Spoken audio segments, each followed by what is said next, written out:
মানিকগঞ্জের বাজারে শীতের সবজির সরবরাহ বেড়েছে। সব ধরনের সবজির দাম বর্তমানে স্বাভাবিক রয়েছে। সকালে জেলার বিভিন্ন কাঁচা বাজার ঘুরে এমন চিত্রই দেখা যায়। বাজারে ফুলকপি বিক্রি হচ্ছে ৩৫ টাকা, আলু ২৫ টাকা এবং বেগুন ৪০ টাকা কেজি দরে।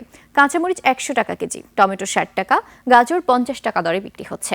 আদা ১৪০ টাকা, দেশি রসুন ৮০ টাকা, চায়না রসুন ১৮০ টাকা কেজি, লাউ ১০০ টাকা, করলা ৯০ টাকা, বরবটি ১৮০ টাকা কেজি দরে বিক্রি হলেও লাউয়ের সরবরাহ কম। দর্শক, এই বাজার দরের আরো খবর জানাতে আমরা সরাসরি যুক্ত হচ্ছি মানিকগঞ্জ থেকে প্রতিনিধি আলামিন মাহমুদের সাথে। আলামিন, বাজারে সরবরাহ আজ কেমন দেখছেন? দাম নিয়ে ক্রেতা বিক্রেতাদের প্রতিক্রিয়া আমাদের জানান। ধন্যবাদ। আমি রয়েছি মানিকগঞ্জের কাঁচা নিত্য সবজি আমি রয়েছি কাঁচা বাজারে। কিন্তু শীতের মাঝ মৌসুমে কিন্তু ভরা মৌসুমে সবজির কিন্তু সরবরাহ প্রচুর রয়েছে। সেখানে কিন্তু ফুলকপি, পাতাকপি সহ প্রত্যেক সবজি কিন্তু বাজার ভরপুর। এখানে রয়েছে কিন্তু ফুলকপির দাম টাকা, আলু রয়েছে নিত্য প্রয়োজনীয় অন্যতম একটি সবজি, আলুর দাম রয়েছে ২৫ টাকা।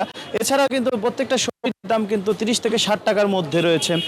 আদার দাম রয়েছে ১৪০ টাকা, দেশি রসুন দাম রয়েছে ৮০ টাকা থাকলেও কিন্তু চায়না রসুনের দাম রয়েছে ১৬০-৮০ টাকার মধ্যে। অন্যতম যে বিষয়গুলো আরো জানিয়ে রাখতে চাই, সেটা দামটা তুলনামূলক গত সপ্তাহের ব্যবধানে কিছুটা কমেছে।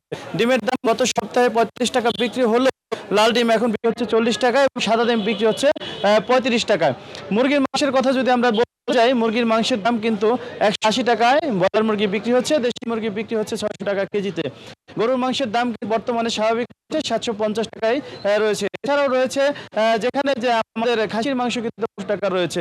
মাছের বাজারের দিকে যদি আমরা একটু যাই, মাছের বাজার রয়েছে, যে বাজারটিতে কিন্তু চাষের মাছের দাম রয়েছে ২০০ থেকে ৪০০ টাকা এবং নদীর মাছ রয়েছে ১০০০ থেকে ১৫০০ টাকার মধ্যে। ইলিশ মাছ যদি আমরা দেখতে যাই, ইলিশ মাছের দাম রয়েছে ছোট ইলিশ মাছ ৭০০ টাকা কেজি এবং মাঝারি ইলিশ মাছ ১০০০ টাকা কেজি বাজারে বিক্রি হচ্ছে।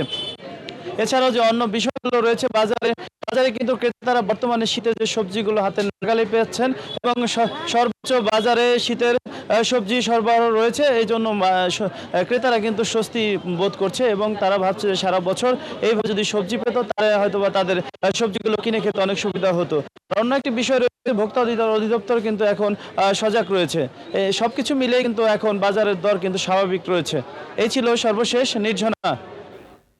আলামিন, অসংখ্য ধন্যবাদ আপনাকে।